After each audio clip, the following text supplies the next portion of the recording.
नमस्कार. द मा मिरासदार लिखित गोष्टीच गोष्टी या कथासंग्रहाचं वाचन आपण ऐकतोय. आजची आपली तिसरी कथा आहे कंपनीची ट्रीप. दुपारची 4-4:30ची वेळ असावी. उन्हे नुकतीच उतरली होती. बाहेर सर्वत्र सामसूम होते. दुपारची वामकुक्षी आटोपून बाबू पैलवान नुकताच जागा झाला होता. खरे म्हणजे आज त्याला लवकरच जाग आली होती. त्याचे कारण इतकेच होते की सकाळची न्याहारी आटोपल्यानंतर तो जो लवंडला होता तो आत्ताच जागा झाला होता. तरी अजून त्याचे डोळे पुरते उघडले नव्हते.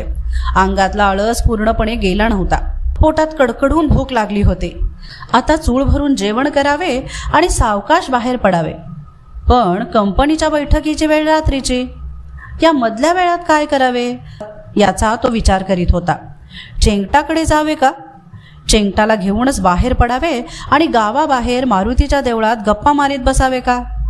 पण चेंगटाला दुपारी झोपा काढायची फार वाईट सवय आहे. तो जागाच नसला तर काय करावे बरे?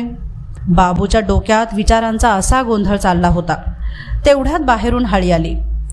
काय बाबू, हायस का घरात? बाबूला एकदम रागच आला. अहो, माणूस घरात असेल तर ओ देतोच की आपोआप, आणि नसेल तर वो देतच नाही.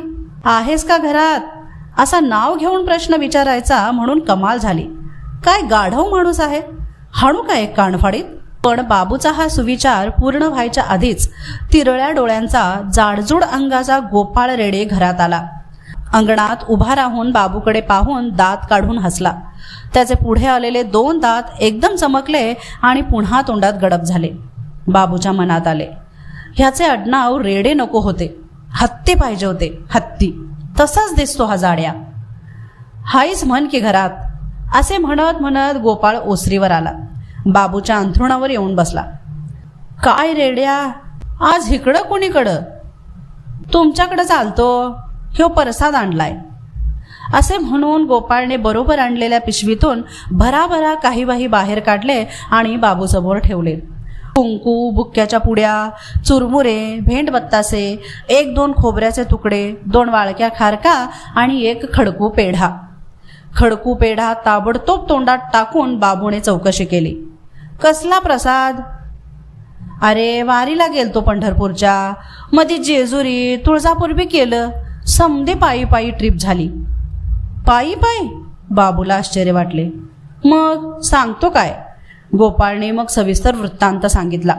मध्यंतरी तो सासूरवाडीला गेला होता. तिथले त्याचे पाहुणे महिन्याच्या वारीला जाणारे.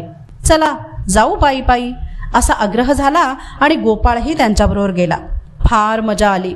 पहाटेच्या गार वाऱ्यात मजल दरमजल करायची. सूर्य जरावर आला की कुठेतरी ओढा, नदी बघून थांबायचे. आंघोळी करायच्या. 3 दगडाची चूल मांडून भाजी भाकरी करून खायची. उन्हे उतरल्यावर पुढे चालू लागायचे. वाटेत नाना प्रकारची माणसे भेटतात, त्यांच्याशी गप्पा मारायच्या. कुठे सिनेमा पाहायचा, कुठे तमाशाला जायचे. कंटाळा आला तर हॉटेलात जाऊन खायचे. एकूण ही ट्रीप फार छान झाली. देवदर्शन तर झालेच, पण एकमेकांच्या संगतीत गप्पा गोष्टी, थट्टा मस्करी ही गंमत फार झाली. माणसाने मधून अशा ट्रिपा काढल्या पाहिजेत.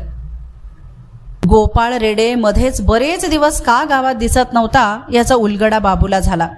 त्याचे सगळे सांगणे संपेपर्यंत बाबूनेही समोरचा सगळा प्रसाद जवळजवळ संपवला होताच, पण त्यामुळे त्याला आणखीनच भूक लागली होती. तोंड हलवीत तो अगदी मन लावून गोपाळच्या ट्रीपमधल्या गमती ऐकत होता. कधी मधी डोळे विस्फारून ऐकत होता. गोपाळ बरोबर हसतही होता. अरे, एकदा तर वाटत येडच भेटलं एक. गोपाळ डोळे विस्फारून म्हणाला. 2 घंटा आमच्याबरोबर चाललं बरं का. मला माहीतच नाही येडं हाय म्हणून. लई गप्पा केल्या.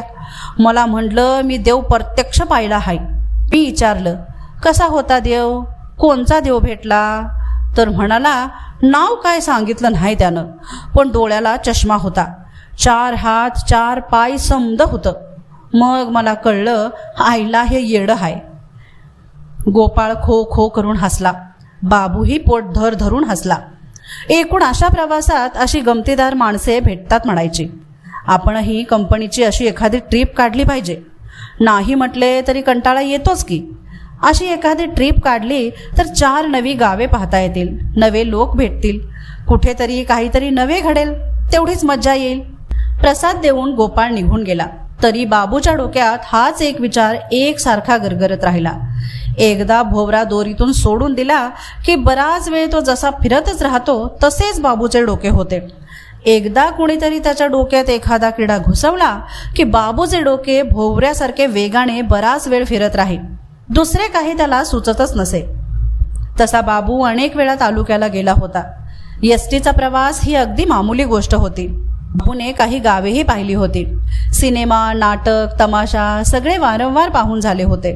त्यात नवे काही नव्हते. पण बरोबरच्या 4 लोकांना घेऊन पायी ट्रिप काढणे ही जरा नवलाची बाब होती. हे अजून घडले नव्हते. आपली नेहमीची कंपनी घेऊन एखादी ट्रिप काढली तर मोठी मजा येईल. 24 तास सगळ्यांनी एकत्र राहायचे ही कल्पनाच विलक्षण होती. ते काही नाही, हे येडताक जमवायचेच. रात्री कंपनीच्या बैठकीत बाबूने आपला बेत बोलून दाखवला. तेव्हा सगळ्यांनाच कधी नव्हे ते बाबूच्या या बोलण्याचे आकर्षण वाटले. रात्रीचे 9:30 वाजले असतील. जेवणी खाणी आटोपली होती. रस्त्यावर आता जरा निवांत झाले होते. रातकिड्यांचा आवाज ऐकू येईल इतकी शांतता झाली होती. पाऊस पाणी होऊन गेल्यामुळे हवेत थोडा गारठा होता. मध्येच एखादी गार वाऱ्याची झुळूक येई. गणा मास्तराने कधी नव्हे तो गळ्याभोवती मफलर गुंडाळला होता. रामा खराताला बिडीच्या उष्णतेमुळे गारठ्याचे फारसे काही वाटत नव्हते. त्याचे धुराडे चालूच होते. शिवा जमदाडे काखेत दोन्ही हात दाबून तुकोबाचा कुठलासा अभंग आठवत होता. नाना चेंगट मात्र थोडा कुडकुडत होता. मध्ये थडथड थड करून त्याचे दात वाजले. बाबूची ढाल करून तो जरा पाठीमागे बसला असता तर थंडी एवढी लागली नसती. पण बाबूच्या इतक्या जवळ बसणे हे त्याला नेहमीच धोक्याचे वाटत असे. म्हणून मध्येच एखादा शहारा सोसत हा करीत तो कट्ट्याच्या कडेला पाय सोडून बसला होता. एकट्या बाबूनेच बैठकीतली मध्यवर्ती जागा पकडली होती आणि तो जोर जोरात कंपनीची ट्रिप काढायची या विषयावर तळमळीने बोलत होता. गणा मास्तरने हातातले वर्तमानपत्र पुरते उघडले सुद्धा नाही. ते तसेच बाजूला ठेवून तो म्हणाला, काढूया एखादी ट्रिप, पण समद्यांची तयारी हाय का? कुठं काढायची बोला. चेंगट तंगड्यावर घेऊन मांडी घालत म्हणाला, ती जाहिरात गणा मास्तर पहिल्या पानावर असती ती तू हमेशा वाचतोसच की, तिकडं जायचं का? ती कसली असती? गणा मास्तरला एकदम हसूच आले. कुठली जाहिरात म्हणतोस नाना तू? ती बँकॉक सिंगापूर? हां मग लेका ते किती लांब हाय ठाऊक हाय का? किती? विमानानं जावं लागतंय, खालनं रस्ताच नाही. असं मग? आणि तिकीट पडतंय ठावं हाय? किती? 10,000 पाहिजेत. शिंगणापूरला विमानाने जावे लागते? बाबूला आश्चर्य वाटले. महादेव उंच डोंगरावर आहे खरा, पण विमान? कदाचित नवीन सुधारणा झाली असेल. तरी त्याने विचारलेच, शिखर शिंगणापूरला जायला 10,000 रुपये लागतात? शिंगणापूरला नव्हं, सिंगापूर. हां आणि तिकडं कशाला मरायचंय रे चेंगट्या? तिक्या लांब नको हेच म्हणतोय मी. चेंगट्याने शांतपणे उत्तर दिले आणि हळूच बाबूच्या तोंडाकडे पाहिले. त्याचे मत आजमावले पाहिजे, नाहीतर बाबूचा नेमका तोच आग्रह असायचा. 10,000 म्हणजे काय चेष्टा आहे? चोऱ्या करून सुद्धा एवढे मिळणार नाहीत. बाबूने एकदा चिडखोर मुद्रेने नानाकडे पाहिले. लेका, इतक्या लांबची ट्रिप म्हणतोय का मी? भिरमीट टाळक्याचाच आहेसा चेंगट तू. हॅट. शिवा जमदाड्याच्या मनात तीर्थयात्रा करण्याचे फार दिवस घोळत होते. तो पुढे सरसावून बोलला, तेच म्हणतो मी. काशी, रामेश्वर असलं काहीतरी काढा, तेवढंच देवदर्शन होईल. गणा मास्तर शांतपणे बोलला, काशी रामेश्वर तरी जवळ हाय वय. किती लांब असल? आगगाडीनं जावं लागल. मग जायाचं, काय पडल ते पडल, जीवाच्या करारावरच सुटायचं. 4-4 दिवस आगगाडीत बसावं लागते. जेवण खाणं समद गाडीतच. मग नग. शिवाने माघार घेतली. बाबूनेही विरोध केला. शिवा, अरे कुणीकडं काशी, कुणीकडं रामेश्वर? कुणीकडं? आधी काशी लागती, त्याच्या पलीकडं लांब रामेश्वर. बाबूने हातवारे करून अंतर दाखवले. त्यावरून बाकीच्यांना एवढाच बोध झाला की ही दोन्ही ठिकाणे भलतीच दूर अंतरावर आहेत. आधी काशी लांब, तिथून रामेश्वर आणखीन पुढे, एवढा प्रवास आपल्याला झेपणार नाही, शिवाय खर्चही फार येईल. नकोच ती कल्पना. रामा खराताने बिडीला थोडी विश्रांती दिली. विजलेली बिडी काडीपेटीवर आडवी झोपून मग तो खवटपणे म्हणाला, मग कुठं म्हणता? दिल्ली, आग्रा, काश्मीर? ते बी लई लांब. जायाच लांब, त्याला काय होतंय? चेंगट पुन्हा पुढे सरसावला. तिकडं दंगा चालू हाय म्हणत्यात. रोजच्याला 10-5 माणसं खलास होत्यात. तिकडं नग. गणा मास्तरनेही चेंगट्याच्या बोलण्याला दुजोरा दिला. दंगा मारामारी तर हायच, त्यातनं पूर आलाय सगळीकडं. गावच्या गावं पाण्यात गेलीत. तिकडचं नाव काढू नका. पुष्कळ वेळ चर्चा झाली, पण कुठे जायचे हे नीट ठरेना. काही ठिकाणी फार लांब होते, शिवाय खर्च भलताच होता. काही ठिकाणी दंगा उसळला होता. काही भागात महापुराने थैमान घातले होते. चेंगटाने काही गावे सुचवली, ती फारच जवळ होती, म्हणून बाबूने विरोध केला. बाबूने जे सुचवली तिथे बघण्यासारखे काही नाही, म्हणून रामाने नकारार्थी मुंडी हलवली. शिवा जमदाड्याला देऊळ यात रस होता. कुठलेही गाव सुचवले की तिथे कोणता देव आहे एवढाच प्रश्न तो विचारित असे. अशा स्थितीत एकमत होणे कठीणच होते. शिवाय पैशांचा प्रश्न महत्वाचा होताच. कुणीही फार पैसे खर्च करायला तयार नव्हते. बाबू अगदी वैतागून गेला. या माणसांना कशाची गोडीच नाही, नुसता घोळ घालीत बसतात. एकापेक्षा एक नालायक आहेत. शेवटी हिंस्त्र मुद्रा करून तो म्हणाला, तुम्ही नुसती तोंड पाटील की करीत बसा बघा. बुडाला वारूळ लागलं तरी हितच बसा, बाहेर काय पडू नका. गणा मास्तरने मग मध्यस्थी केली. असं करू, लांबचं बी राहू द्या, जवळचं बी राहू द्या, आपण मधनं कंटका पाडू.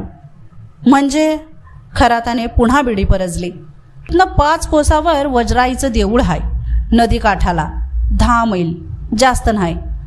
म्हणजे किती किलो? बाबूने शांत होता होताच प्रश्न केला. चेंगट मागे सरकत बोलला, किलो नव्हं बाबू, किलोमीटर म्हणतात. आता मात्र बाबू खवळला. चेंगट या क्षणी जर त्याच्या जवळ असता तर त्याची काही धडगत नव्हती. एक तरी जोरदार रट्टा त्याने खाल्लाच असता. बाबूने फक्त एक जळजळीत नजर चेंगट्याच्या दिशेने टाकली. मला माहीत नाही असं वाटतं का तुला? कवाच माहीत आहे, मी थोडक्यात बोलत होतो. मग हाय. नानाने मुंडी हलवली, वाद मिटवला. गणा मास्तरने मग आणखी तपशील सांगितला. वज्राईची देवी नामांकित आहे. मुख्य म्हणजे ती मूर्ती दगडात कोरलेली असून कुणालाही ती ताबडतोब ओळखू येते. शिवाजी महाराजांच्या भवानी देवीच्या ती जवळच्या नात्यातील असून महाराज तिच्या दर्शनाला येऊन गेले होते असे कुणी सांगतात. जवळच नदी आहे, तिला आजकाल पाणीही आहे. खडक आहेत, 4-2 लिंबाची बाबळीची झाडेही आहेत. तेव्हा सृष्टी सौंदर्य पाहायला मिळेल. सगळ्यांनी चालत जायचे, त्यामुळे खर्चाचा प्रश्नच येत नाही. प्रत्येकाने घरून भाकरी, कोरड्यास असले काहीतरी बांधून घ्यायचे. सकाळी जायचे आणि संध्याकाळी परत यायचे. वज्राईची देवी तशी सगळ्यांच्या ओळखीचीच होती. कुणी पूर्वी जाऊन आलेले होते. पण नदीला आजकाल पाणी आहे आणि 4-2 नवीन झाडे तिथे उगवली आहेत ही माहिती उत्साह वाढविणारी होती. म्हणजे सृष्टी सौंदर्य नक्कीच असणार. देवीचे दर्शन होईल हा लाभ शिवाय होताच. जमदाड्याने ताबडतोब आपली संमती जाहीर केली. नदीत कदाचित पोहता येईल या कल्पनेने बाबू खुश झाला आणि या ट्रिपला खर्च जवळजवळ नाहीच हे कळल्यामुळे चेंगटाला फार बरे वाटले. सगळ्यांचीच तयारी दिसली, तेव्हा खरातानेही विरोध केला नाही. ट्रिपचे ठिकाण नक्की झाले. आता प्रश्न उरला की कोणत्या दिवशी जायचे. बाबू उत्साहाने म्हणाला, उद्या सकाळीच निघायचं का? शिवा घाईघाईने म्हणाला, देवीचा वार मंगळवार असतो, मंगळवारी जायचं. लेका आज बुधवार, मंगळवार म्हणजे एकदम 8 दिवसावर गेलं. मग जाई ना. मग शुक्रवारी जाऊ, शुक्रवार बी देवीचाच वार असतोय. जमदाड्याची खरी अडचण वेगळीच होती. त्याच्या बायकोची आजच अडचण सुरू झाली होती आणि 3-4 दिवस थांबण्याची आवश्यकता होती. पण हे सगळे सांगायचे त्याच्या जीवावर आले होते. ते खरं, पण शुक्रवार परीस मंगळवारी एकदम हाय क्लास.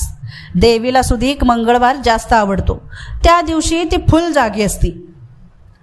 मग शनिवार. बाबूने पुन्हा एकदा ट्रिपचा दिवस जवळ आणण्याचा प्रयत्न केला, पण खराताने मध्ये खोडा घातला. शनिवारच्याला आपला उपास असतो. दिवसभर नुसता शेंगदाण्यावर असतो मी. शनिवार नग. पुन्हा वादावादी झाली. कुणाला गुरुवारी काम होते, गणा मास्तरला रविवारी तालुक्याला जाऊन यायचे होते, चेंगट्याला सोमवारी बाजार होता, बाबूला मात्र प्रत्येक दिवस रिकामा होता.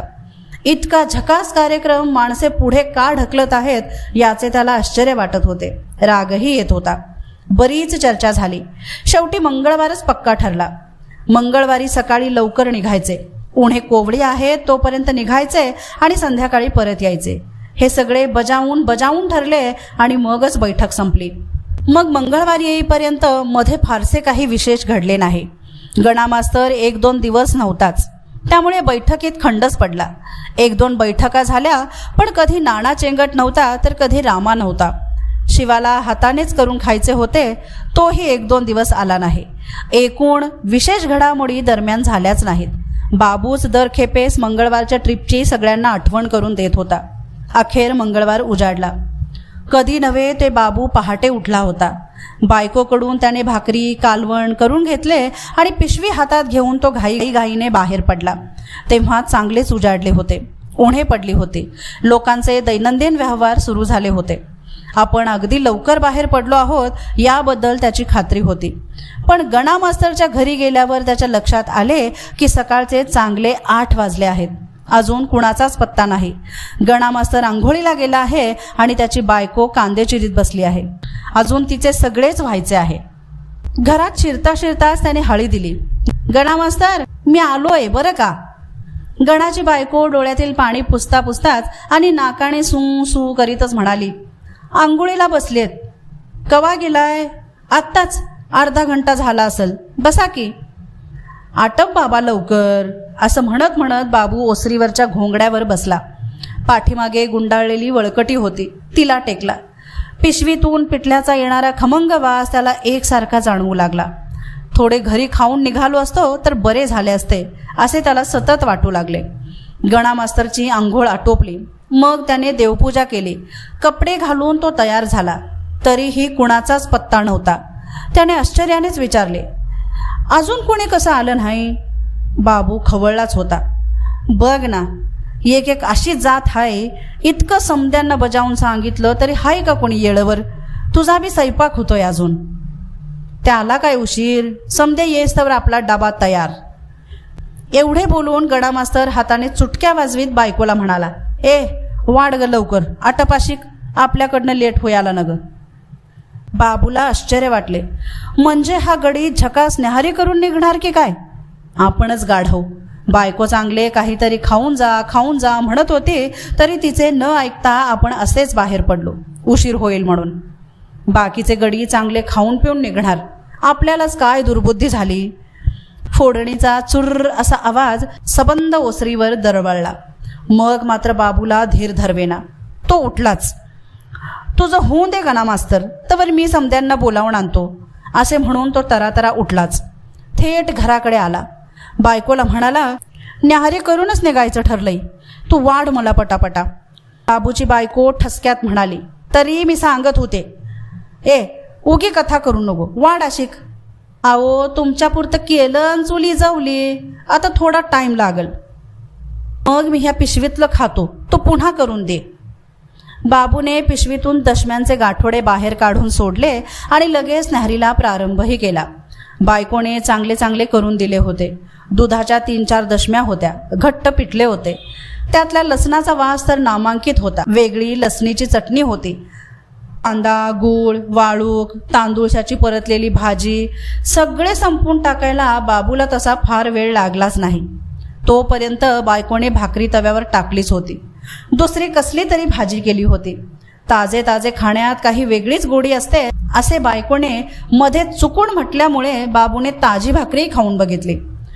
मात्र पुन्हा दुपारी जेवायचे होते, त्यामुळं एकच भाकरी खाल्ली. जास्त खाण्याचा मोह त्याने कसाबसा आवरला. तांब्याभर पाणी गटागटा पिऊन बाबूने मोठी ढेकर दिली. आत्ता कुठे त्याचा अंतरात्मा तृप्त झाला. त्याला एकदम बरे वाटले. बाकीच्या मंडळींबद्दल आलेला राग जरा कमी झाला उशीर तर होऊ दे, काही फारसे बिघडले नाही असे त्याला वाटू लागले. सावकाश डुलत तो पुन्हा गणा मास्तरच्या घरी आला. तेव्हा सकाळचे 10 वाजले होते. गणा मास्तर त्याची वाटच पाहत होता. रामा खरात आणि शिवा जमदाडे दोघेही हजर होते. येऊन जाऊन चेंगटच दिसत नव्हता.